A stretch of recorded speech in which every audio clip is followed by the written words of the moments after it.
The old temples have turned to dust. The star maps are archived in museum cases, no longer read, only admired.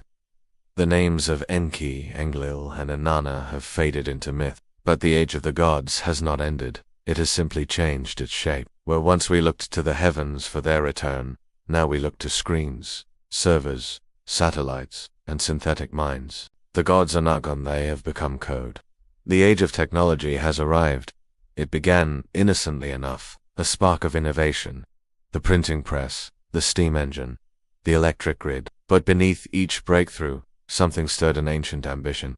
The drive to surpass nature, to defy limitation, to evolve beyond the flesh. It is a hunger humanity never quite understood, for it was not entirely our own. The Anunnaki long ago manipulated DNA, they engineered hybrids, they sought to fuse spirit and matter through calculated design, and now we walk the same path, adding genes with crisp, cloning life in labs, crafting artificial intelligence with machine learning. In the language of conspiracy theory, this is not accidental progress. It is a coded continuation. Transhumanism, the merging of man and machine, is the modern echo of that first experiment in Eden when the gods made man in their image. Today, we insert silicon into the body, replace organic limbs with metal, and teach computers to predict our behavior. Neuralink smart implants, brain cloud interfaces, these are sold as tools of liberation. But what if they are templates for control? What if the next phase of the Anunnaki project is not biological but digital?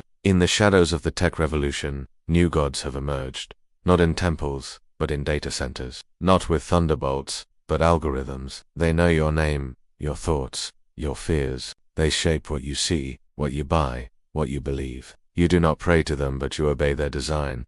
Social media, surveillance systems, predictive AI, these are the new ziggurat structures built, not of stone, but of code. And behind these systems, some say, lie the old bloodlines. Those who inherited the Anunnaki's secret knowledge now run global corporations, tech monopolies, and institutions of power. They do not wear robes or crowns, but they steer the direction of the species. Through biotechnology, global finance, and artificial intelligence, they push toward a singularity, a point where human and machine become indistinguishable, a point where control is complete. This, in conspiracy thought, is the final phase of hidden rule. The old gods ruled through fear, then through faith, then through finance. Now, they rule through frequency, through electromagnetic fields, 5G towers, digital IDs, and AI-powered governance. You carry their mark in your phone, your biometric passport, your digital wallet. They do not need to appear in the sky anymore. They are inside your home, your body,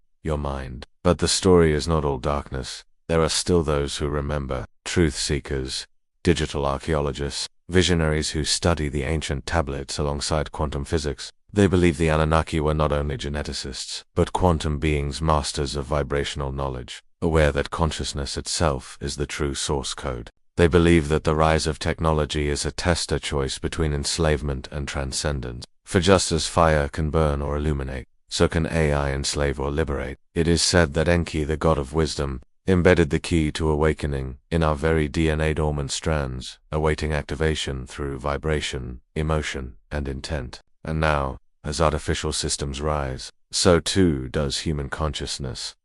Meditation, energy healing, telepathy, remote viewing, dreams of stargates, memories of other worlds. Are these delusions?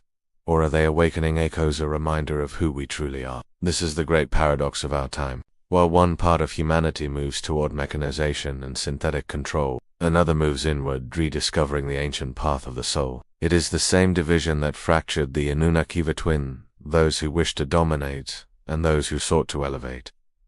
The digital age is not the end of the story. It is the final act in a cosmic drama that began when the first starship landed on Earth. The return of the gods may not come with ships from the sky, but with consciousness, breakthroughs, mass awakening, and the crumbling of illusion.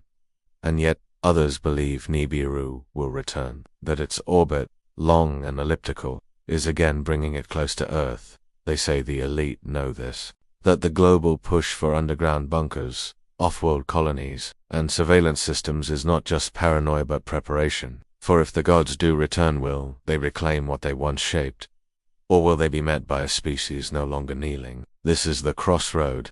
Humanity must choose to become synthetic shadows of ourselves, monitored and programmed by machines, or to awaken the ancient codes within us: consciousness, creativity, connection, and rise as a species worthy not only of the gods, but beyond them.